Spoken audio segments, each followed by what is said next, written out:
पुण्यात गुन्हेगारीचं जाळं दिवसेंदिवस अजून वाढत चाललंय, पण या सगळ्या मागचा धागा कुठे पोहोचतो हे माहितीये का? थेट मध्य प्रदेशमधल्या उमरटी नावाच्या गावात. इथं बनणारी मेड इन USA अशी बनावट शिक्के मारलेली गावठी शस्त्र पुण्यात मोठ्या प्रमाणावर वापरली जात असल्याचं समोर आलंय. अजून धक्कादायक म्हणजे पुण्यातील गुंड शरद मोहोळ आणि माजी नगरसेवक वनराज आंदेकर यांच्या खून प्रकरणातही गेल्या 5 वर्षात वापरलेली गावठी पिस्तुलं याच उमरटी गावात तयार झालेली होती. हेही आता समोर आलंय.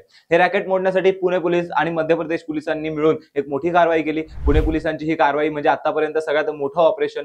काय झालं की 2 राज्यांच्या पोलिसांनी मिळून उमरटी गावात कोम्बिंग ऑपरेशन केलं. गावातल्या तब्बल 50 भट्ट्या उद्ध्वस्त केल्या आणि शेकडो बंदुका जप्त केल्या. पुण्यातून गेलेल्या 150 पोलिसांच्या पथकाने ही धडक कारवाई केली. या ऑपरेशनचे नेतृत्व डीसीपी सोमय मुंडे यांनी केलं. या धाडीमध्ये 47 जणांना ताब्यात घेतलं आणि त्यापैकी 10 जण यांना अटक केली आहे. ही पूर्ण कारवाई शनिवारी 22 नोव्हेंबर 2025 च्या पहाटे करण्यात आली. उमरटी गाव हे मध्य प्रदेशमधील बडवनी जिल्ह्यातल्या अतिशय दुर्गम भागात आहे. पण इथूनच मागच्या काही वर्षात पुण्यासकट महाराष्ट्र, गुजरात आणि छत्तीसगडमध्ये मिळून 700 ते 800 शस्त्रांची तस्करी झाली होती. कमिशनर अमितेश कुमार यांनी सांगितलं की या गावातून महाराष्ट्रासकट 3 राज्यांमध्ये शस्त्र पाठवली जात होती.